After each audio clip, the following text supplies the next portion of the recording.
300 के नीचे बंद हुआ। वहीं सरकारी बैंकों में हमने देखा कि सबसे ज़्यादा कमजोरी देखने को मिली और सभी सेक्टरल इंडेक्स आज दबाव के साथ ही यहाँ पर कारोबार कर रहे थे। अगर इस पूरे हफ्ते की हम बात करें तो पिछले 2 हफ्ते में लगातार निफ्टी में गिरावट ही देखने को मिल रही है और इस हफ्ते 220 अंकों की कमजोरी यहाँ पर देखने को मिली। स्मॉल कैप और इंडेक्स पर देखेंगे, हालांकि वहां पर पॉजिटिव रिटर्न था करीब ½ % ऊपर। वहीं मिड कैप इंडेक्स में भी नेगेटिव और बैंक निफ्टी में भी नेगेटिव क्लोजिंग ही देखने को मिली। इस हफ्ते उतार चढ़ाव काफी था, हमने रिकॉर्ड लेवल्स भी देखे, लेकिन उसके बाद गिरावट भी काफी ज्यादा थी। अगर 70% निफ्टी कॉन्स्टिट्यूएंट्स की बात करें तो इस हफ्ते गिरावट ही देखने को मिली और जो टॉप लूजर थे वो था एशियन पेंट्स और टाइटन। इसके अलावा बैंक निफ्टी में भी 10 हफ्ते से जो हम लगातार एक तेजी का मोमेंटम देख रहे थे वहां पर भी कहीं ना कहीं ब्रेक लगा और इस हफ्ते नेगेटिव क्लोजिंग हुई और सबसे बड़े लूजर थे बैंक ऑफ बड़ौदा और आईसीआईसीआई बैंक।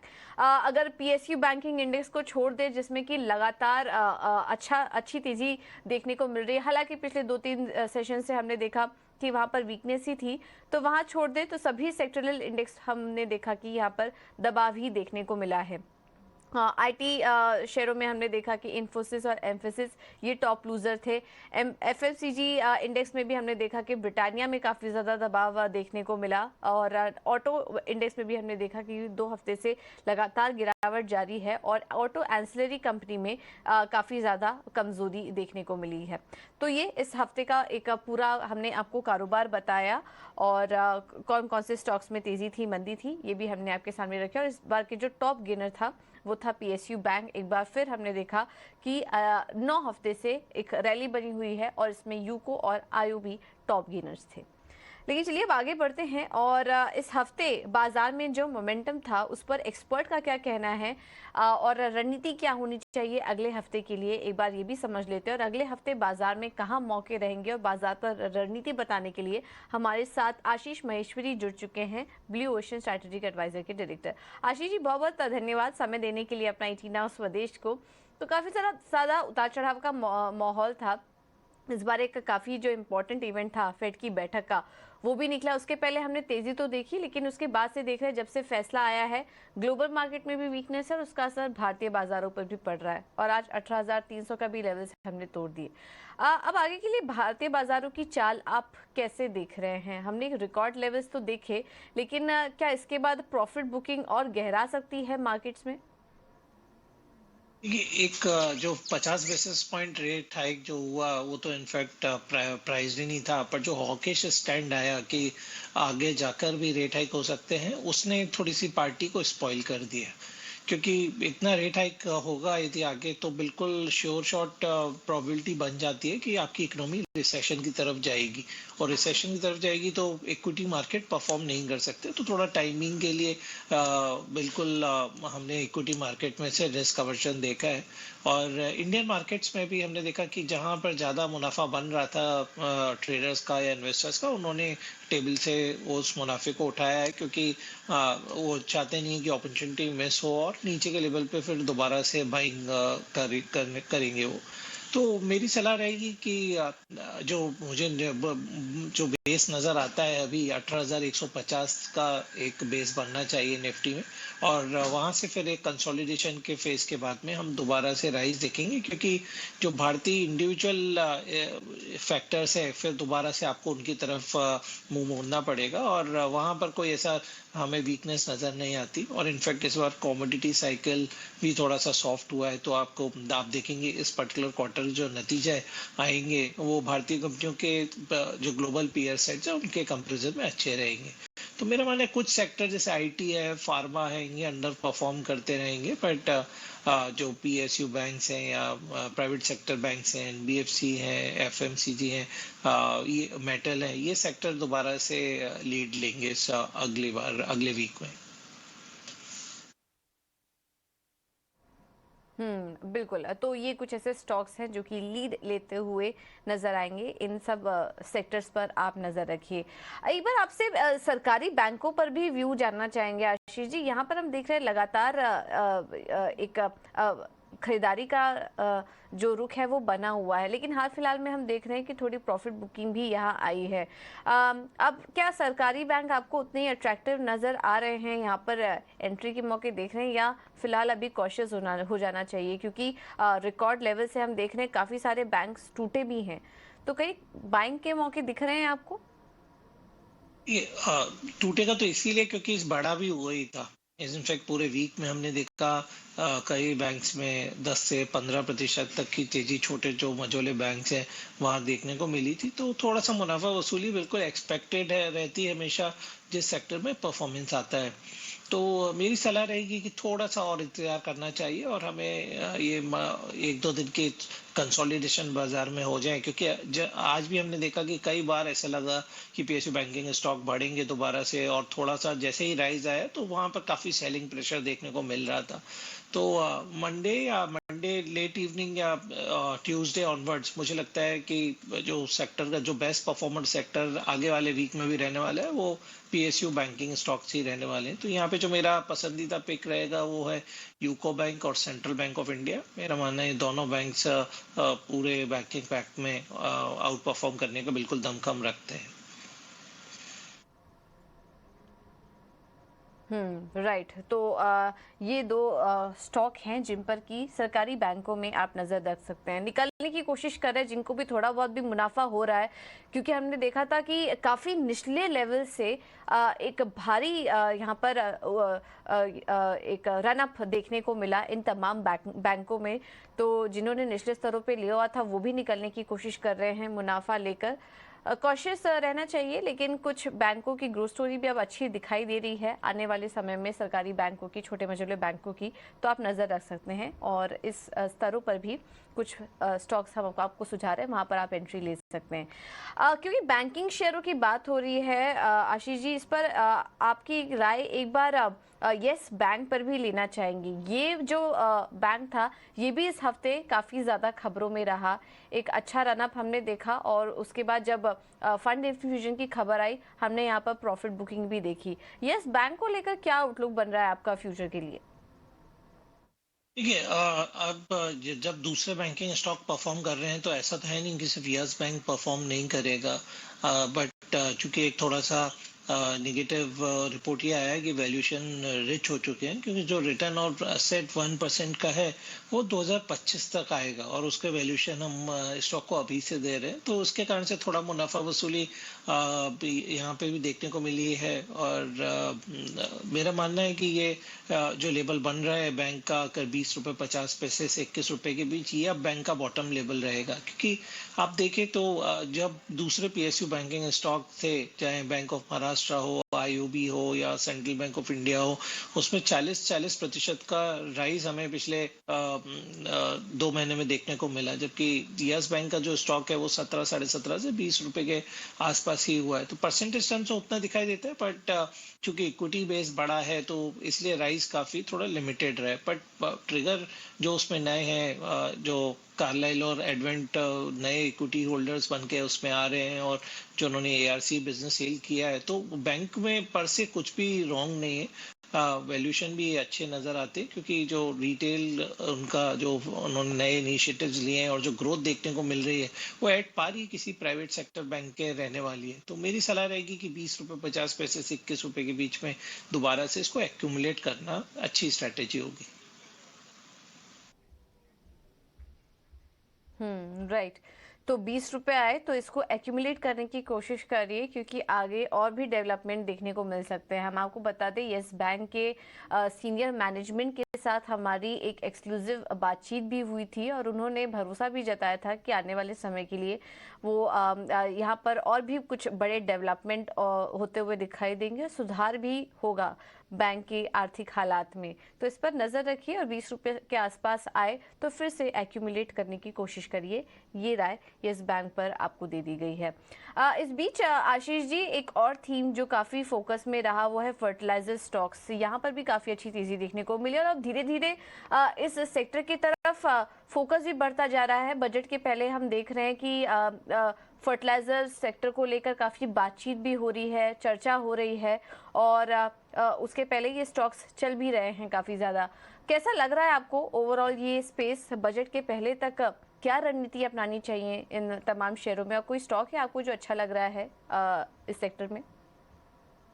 जी, बिल्कुल ये सेक्टर काफ़ी प्रॉमिसिंग नज़र आता है। सबसे पहले तो गवर्नमेंट ने अपना जो कमिटमेंट दिखाया है यहाँ पे जो सब्सिडी का जो बजटेड प्रोविज़न था 1,05,000 करोड़ का, उससे बढ़ा के इस बार कम से कम जो सब्सिडी का बिल रहेगा वो 2.5 लाख करोड़ रुपए का रहेगा।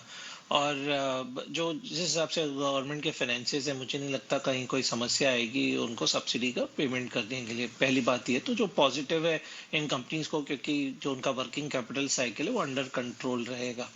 दूसरी बात ये है कि जो एनपीके के प्राइजेस है, जो रॉ मटेरियल के प्राइजेस हैं, उसको लेकर भारतीय सरकार भी कई निगोशिएशन कई कंट्रीज से डायरेक्ट परचेजेस के लिए कर रही है। तो यदि वो प्राइसेस फिक्स प्राइस हो जाते हैं तो वो इन कंपनियों के लिए पॉजिटिव रहेगा।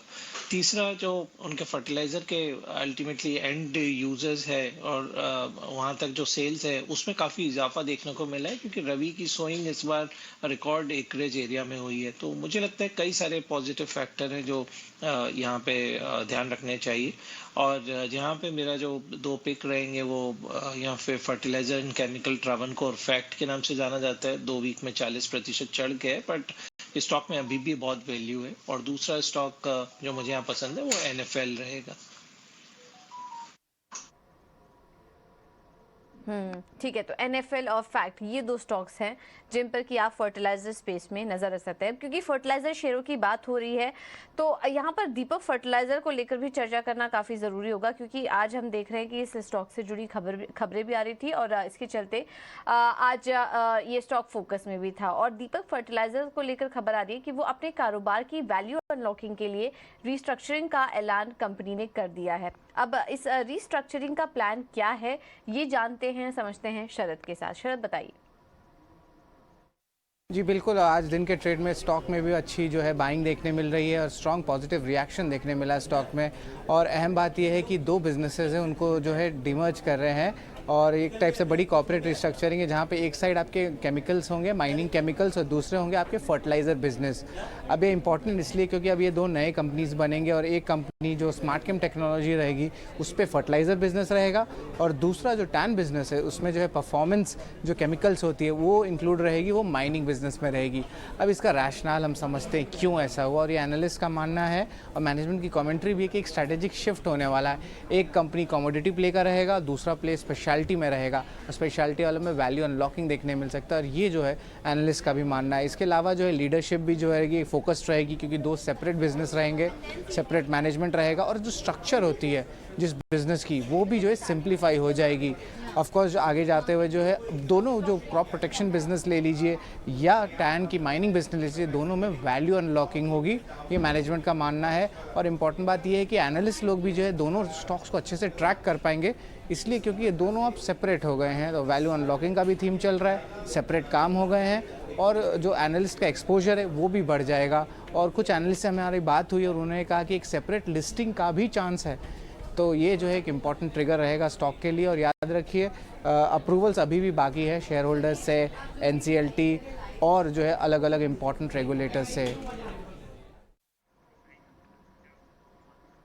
बिल्कुल। तो ये दीपक फर्टिलाइजर से जुड़ी अहम खबर जिसका की एनालिसिस शरद आपके सामने रख रहे थे। तो डीमर्जर की योजना है कंपनी की, उसके जरिए वैल्यू अनलॉकिंग होगी और हम आपको बता दें कि माइनिंग, केमिकल और फर्टिलाइजर कारोबार का डीमर्जर होगा। इस खबर को आप आगे समझने की कोशिश करेंगे, लेकिन एक छोटे से ब्रेक के लिए रुकेंगे। आप बने रहिए टीना सुदेश के साथ।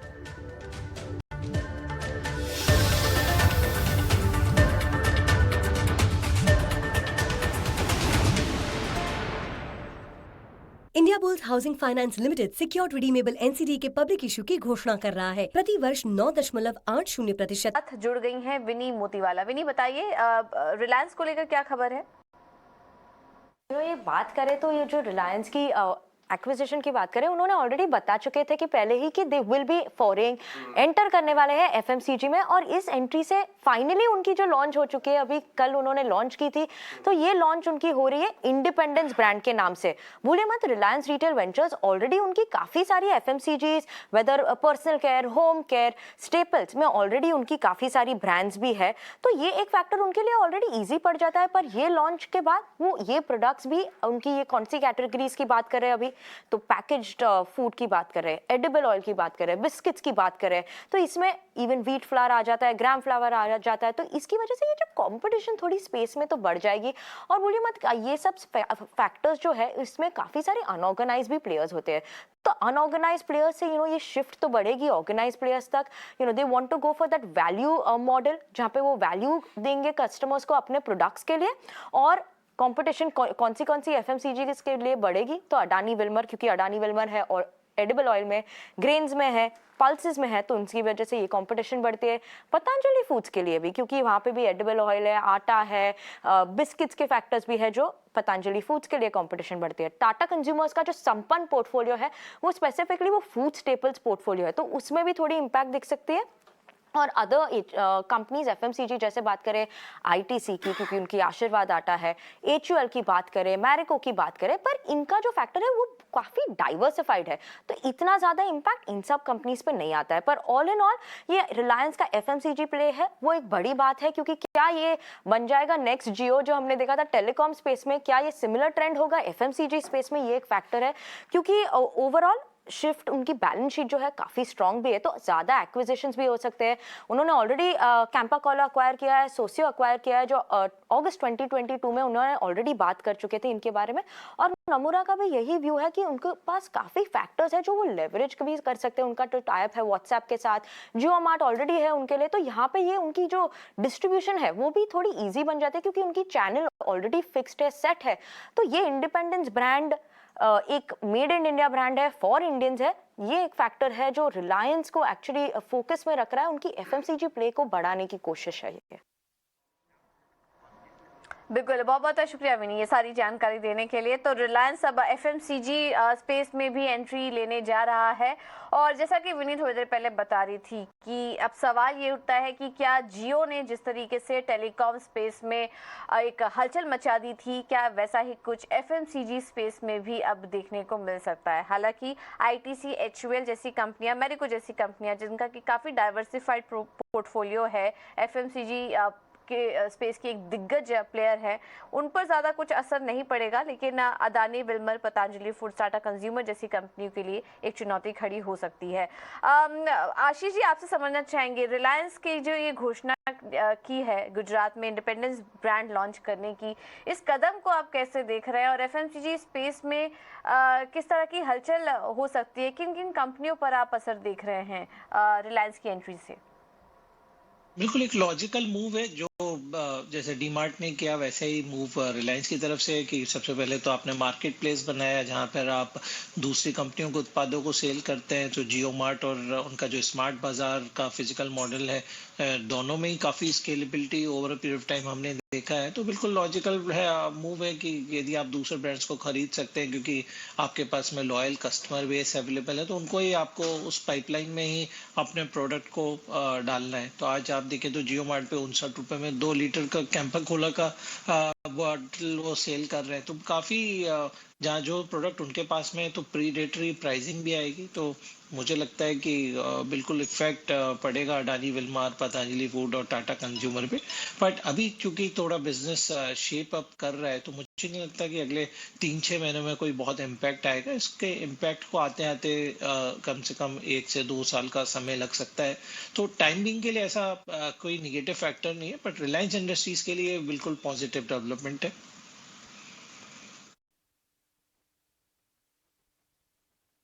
तो ये व्यू इस खबर पर एक रिएक्शन हमने लिया, और अभी फिलहाल इमीडिएटली कुछ इम्पैक्ट नहीं आएगा, लेकिन हाँ 1-2 साल बाद जैसे जैसे रिलायंस विस्तार करेगी उसके बाद कुछ असर दिख सकता है। इस खबर पर हमारी नज़र बनी रहेगी, और इसके असर पर भी, इम्पैक्ट पर भी हमारी नज़र बनी रहेगी। चलिए अब आगे बढ़ते हैं, और आशीष जी आपसे जानना चाहेंगे आपके कुछ इन्वेस्टमेंट आइडियाज़ आज के लिए। जो स्टॉक मैंने आपके दर्शकों आइडेंटिफाई किया वो एंड्रयू यूले एंड कंपनी, ये 32 रुपीस के पास स्टॉक अवेलेबल है। PSU स्टॉक है और ऐसे 1500 करोड़ का मार्केट कैप है कंपनी का। और कंपनी 3 वर्टिकल है, एक टी है उनके पास में, एक इंजीनियरिंग प्रोडक्ट्स है जहाँ पे air pollution equipment, water treatment plant और टी इंडस्ट्री के इक्विपमेंट बनाते हैं। और ऐसे एक इलेक्ट्रिकल इंजीनियरिंग का डिवीजन है जहाँ पे वो ट्रांसफार्मर और ट्रांसमिशन टावर रिलेटेड इक्विपमेंट बनाते हैं। जो मुझे बात अपील करती है कि इस जो लास्ट पर्टिकुलर क्वार्टर काफ़ी बेहतरीन था, जहाँ 116 करोड़ का उनका टॉप लाइन पे उन्होंने 25 करोड़ का मुनाफा कमाया, तो वो काफ़ी बेहतरीन नतीजे थे इस बार। शेयर होल्डिंग पे नज़र डालें तो 90% जो होल्डिंग है गवर्नमेंट के पास में और सिर्फ 10% होल्डिंग में देखा जाए तो पब्लिक फ्लोट है, जिसमें 8% रिटेल इन्वेस्टर्स के पास में है। तो मुझे स्टॉक इस लेवल पे काफ़ी वैल्यू नज़र आती है। और एक दो और पॉइंट्स हैं उसमें कि उनके पास में करीब 45 लाख शेयर टाइड वाटर की होल्डिंग है, जो जिसका रेट करीब 1050 रुपये का है, तो करीब 450 करोड़ रुपए की वैल्यू के उनके पास में टाइड वाटर के शेयर्स हैं। और उनका जो रियल एस्टेट का वैल्यू है करीब 650 से 700 करोड़ रुपए का रियल एस्टेट है कंपनी में। तो मुझे एज अ वैल्यू बाइंग ये कंपनी काफ़ी पसंद है। बिल्कुल, तो ये एक कंपनी है जिस पर कि आप नजर रख सकते हैं। आज 4% ऊपर था, लेकिन 36 के लेवल्स के लिए आप अभी भी एंट्री ले सकते हैं। आशीष जी, बहुत बहुत धन्यवाद आपका समय देने के लिए और तमाम स्टॉक्स पर, खबरों पर अपना व्यू शेयर करने के लिए बहुत बहुत धन्यवाद आपका। चलिए, फिलहाल इस बुलेटिन में इतना ही, लेकिन खबरों का सिलसिला आगे भी जारी रहेगा। बने रहिए 18 हाउस प्रदेश के साथ। नमस्कार।